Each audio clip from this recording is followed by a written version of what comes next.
동방에서 가장 부자요, 인격자고, 그리고 하나님 가장 말씀 잘 따르고, 하나님 잘 믿고, 하나님 말씀대로 순종하던 욥에게 고난이 찾아왔네요. 큰일 났네요. 그죠? 자, 어느 날, 하나님이 모든 천사들하고 함께 있었습니다. 그런데 그곳에 사탄이 온 겁니다. 그래가지고 그 사탄이 온 곳을 발견한 하나님이 사탄에게 묻습니다. 자, 너는 어디에서 왔느냐? 이걸 묻습니다.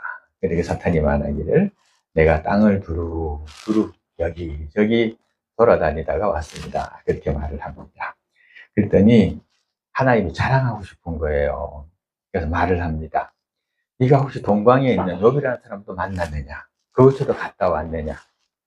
그가 정말 온전하고 정직하게 나를 섬기고 경외하고 또 악에서 떠나가지고 그렇게 사는 사람이 참 볼 데 없는데 그가 바로 욥인 것 같다. 네가 그도 보았느냐? 이렇게 물었습니다. 그랬더니 어떻게 그 욥이라는 사람이 하나님을 그렇게 경외하겠습니까? 그리고 하나님을 존경하겠습니까? 하나님 믿고 따르겠습니까? 그것은 하나님께서 그의 울타리가 돼가지고 밖에서 들어오는 외부의 위협이나 좋지 못한 것들, 뭐 안 좋은 것들을 막아주셔서 그가 부자가 되고 또 그의 자녀들이 번성하고 그의 삶이 평안하니까 그러니까 하나님을 찬양하는 거 아닙니까? 라고 말을 하는 겁니다. 세상의 사람들은 삶에서 행복 기준을 어디에 둡니까? 많은 재산을 가지고 건강한 몸을 가지고 있고 자녀들이 부모님을 공경하고 효도하고 그것을 최고로 칩니다. 그리고 가장 좋은 걸로 생각합니다. 특히 돈 많은 것을 가장 부자로 생각합니다. 이것이 보면은 지금 누구의 말입니까? 사탄의 말입니다. 그러니까 사탄은 뭐를 중심으로 한다? 돈이 많고 건강하고 이런 세상적인 것에 중심을 둔다는 겁니다. 그러니까 결과적으로 그런 세상적인 중심을 두는 사람은 어느 쪽의 사람이다? 네, 사탄의 사람입니다. 만약에 하나님께서 욥을 쳐가지고 그 욥으로 하여금 그 부자인 돈도 다 날아가게 하고 재산도 다 날아가게 하고 그리고 그 자녀들도 상하게 하고 이렇게 집을 망하게 하면 그가 하나님을 원망할 겁니다. 그런데 그렇게 하지 아니하고 부자로 만들어 놨기 때문에 하나님을 존경하는 겁니다. 이렇게 말하는 겁니다. 사탄이 도대체 누구입니까? 원래 누구입니까? 사탄은 본래 천사였습니다. 하나님을 예배하고 찬양하던 천사장이었습니다. 이 사탄이. 여기서 있는 나타난 이 사단이 어디서 나타나냐면은 요한계시록에서부터 시작해서 나타납니다. 요한계시록에서부터 나타나는데 그 요한계시록에서 보게 되면은 하나님에게서 쫓겨난 자로 그렇게 되어져 있습니다. 그리고 이사야서 14장 12절에 보면 이런 말이 있습니다. 아침의 아들 계명성, 즉 금성이라는 아름다운 이름으로 불리우며 이렇게 있거든요. 그러니까 이 사탄을 계명성, 금성이라고, 금성이 우리한테 가장 반짝반짝하게 잘 보이잖아요. 그렇게 아름다운 이름으로 불리우던 천사였다는 겁니다. 그리고 에스겔서 28장 13절부터 보게 되면 그는 기름 부음 받은 하나님의 보좌를 보호하는 그룹으로 불리워졌다 이렇게 되어 있거든요. 그러니까 천사장의 한 명이다 이런 말입니다. 그런데 그랬던 그가 요한계시록 12장 9절에 보게 되면은 하나님이 그를 쫓아냅니다. 왜냐하면 자기가 하나님을 찬양하다 보니까 자기가 거룩한 것 같아. 첫 번째 마음에 뭐가 들어왔냐면은 교만이라는 게 들어온 겁니다. 그래서 내가 이 찬양을 하나님께 드리지 말고 내가 받자라는 생각이 들어간 거죠. 그래서 이 사탄이 교만함으로 반역을 일으킵니다. 그 반역에 대해 가지고 하늘에서 전쟁이 일어났고 그 전쟁에서 당연히 진 이 사탄이 자기를 따르던 다른 천사들을 데리고 이 땅에 내려와서 그들이 사탄이 되고 귀신이 되었다고 하는 것이 성경상의 귀신론 이야기입니다. 사탄에게 처음으로 마음에 교만한 마음이 들어감으로 말미암아 가지고 그 교만한 마음 때문에 하나님 앞에 대적했습니다. 그죠? 근데 한번 보시기 바랍니다. 사탄이 처음 접근했던 사람이 누굽니까? 아담과 하와에 있어서 그 아내인 여자죠. 그죠? 근데 그에게 접근했을 때 어떻게 말을 합니까? 하나님이 이 동산에 있는 모든 것을 다 먹지 마라 했느냐? 이래 말합니다. 그러면 그랬을 때에 묻기를 차라리 반대로 물어가지고, 하나님이 여기 있는 모든 동산에 산의 가시를 너 다 먹고 저 선악과만 먹지 말라 그랬어? 그러면 응 맞아 라고 하고 더 이상 대화 내용이 없어요. 그죠? 자, 그런데 보세요. 잘 보세요. 이 산에 있는 모든 거 다 먹지 마라 그랬어? 이래 말하니까 하와가 듣기에는 아이씨, 하나님 다 먹으라 그랬는데 조금 알거든. 하와가 조금 아는 거예요. 그러니까 그 조금 아는 교만한 마음 때문에 뭐라고 말합니까? 아니, 하나님이 다 먹으라 그랬어. 그런데 조금만 먹지 말은 거야. 아무것도 모르는 게 까불고 있어. 이렇게 대꾸를 한 겁니다. 그러니까 하와가 그렇게 대꾸하게 된 것도 뭐요? 다른 걸로 보면 그의 마음속에 좀 아는 것에 대한 교만이 있었기 때문입니다. 그렇죠? 근데 사탄이 된 이유가 첫 번째가 뭐요? 교만이잖아. 그러니까 교만한 마음이 생기게 되면은 큰 문제를 일으키고 그것이 결과적으로는 엄청난 결과를 가져오게 됩니다. 그러니까 사탄이 처음에 교만한 마음이 사탄이 된 것이고요. 우리 인류가 에덴동산 쫓겨났던 이유도 그 교만 때문입니다. 그러니까 이 교만을 버리는 것이 참 좋지요. 자, 이 사탄이 내려와서 아담과 하와를 유혹해서 우리로 하여금 하나님을 떠나게 하고 우리에게 원죄를 가져오게 만들었습니다. 그리고 또 이 땅에 뭘 가져왔습니까? 사망을 가져오고, 그죠? 고통을 가져오고, 그것을 가져온 것이 바로 사탄입니다. 그리고 사탄은 창조주 하나님을 대적하고 계속해서 반역해 왔다라고 요한일서 3장 8절에서 딱 지정하고 있습니다. 자, 이런 사탄, 곧 마귀가 지금도 계속해서 이 땅에서 그의 실력을 행사하고 있습니다. 성경에 그래서 뭐라고 기록하고 있냐면 에베소서 2장 2절에 보면 그는 이 지상에서 공중 권세 잡은 자다 이렇게 표현하고 있습니다. 한번 보시기 바랍니다. 세상 도량을 보시고 우리 주위를 한번 보시기 바랍니다.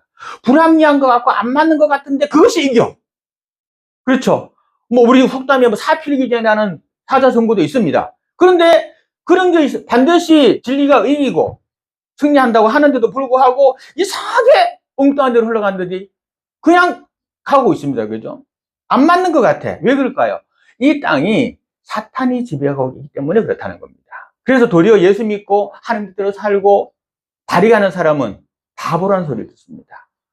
남에게 해를 끼치고라도 돈을 많이 얻은 사람은 잘했다 그러고 거기 가가지고 빌붙어가지고 뭐라도 얻어먹으려고 그러고 하나님 뜻대로 살기 위해서 애쓰고 수고하고 내 손에 힘을 쓰고 내 이마에 땀을 흘리면서 애써가지고 정직하게 사는 사람들 보고 도리어 에이 바보야 그래 살지 말고 이렇게 한 번만 하면은 사기치고 돈 많이 벌 수 있을 텐데 하고 그걸 도리어 바보라고 하는 것이 이 세상이라는 겁니다. 왜 그러냐? 그게 당연합니다.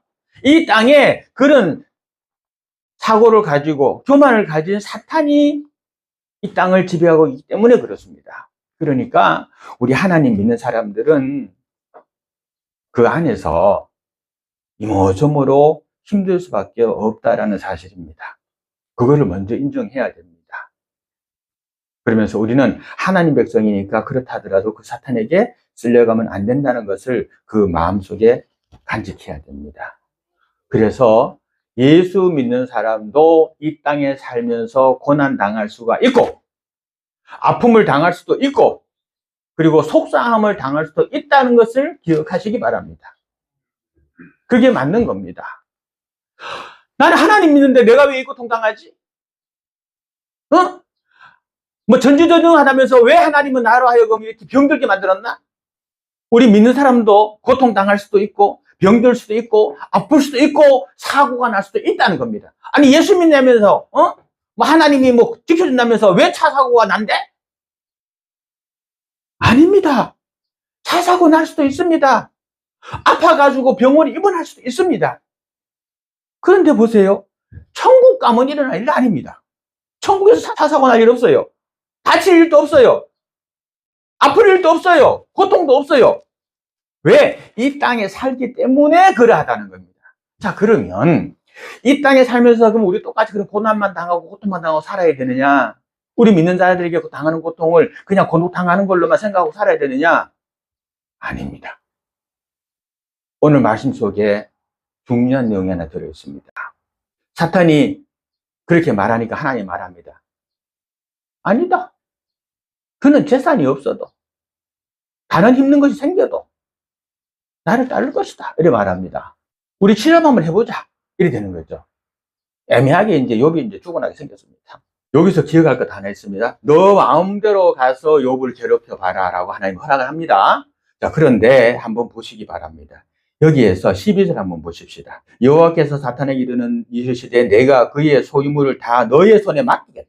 알았죠? 그의 소유란 뭐요? 재산만 말하는 게 아니에요. 자녀도 소유요. 다만 그의 몸에는 뭐 하지 마라? 너의 손을 대지 마라.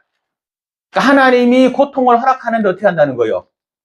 고통의 한계를 지정한다는 얘기입니다. 이 말대로요. 난리가 나. 재산 다 날아가. 수많았던 그 재산들 다 날아갑니다. 심지어 뭐도 아들이 몇 명이요? 아들이 7이야. 딸이 몇 명이요? 3명이야. 10명이야. 이 10명이 몽땅 다 주고 집이 무너져서 잘려가지고 압살을 해, 압살을. 그런데 결과적으로 누구는 안 죽어요? 욥은 안 죽어요. 욥은 살아요. 또 사는 사람 하나 더 있어. 아내 살아요. 아내도 욥의 부분으로 본 것 같아요. 그런 거 봐서는. 그래가지고 욥과 아내를 제외한 모든 재산 다 날아가고요. 그 다음에 자녀들까지 다 죽습니다. 그런데 보세요. 정확한 거. 요게 이 시험이 하나님의 금끄어 놓은 법 안에서 이루어졌다는 걸 먼저 기억해야 됩니다. 그러니까 욥의 재산이 다 나가서 부자가 가난방이가 되고 자녀들이 다 죽는 이런 환난과 고통을 죽지만은 이 환난과 고통도 어디 속에서 하나님의 범위 안에서만 일어난다는 걸 먼저 기억하시기 바랍니다. 그게 믿음의 지혜입니다. 이 사고가 일어나는데 하나님이 허락하신 것 안에서만 일어납니다.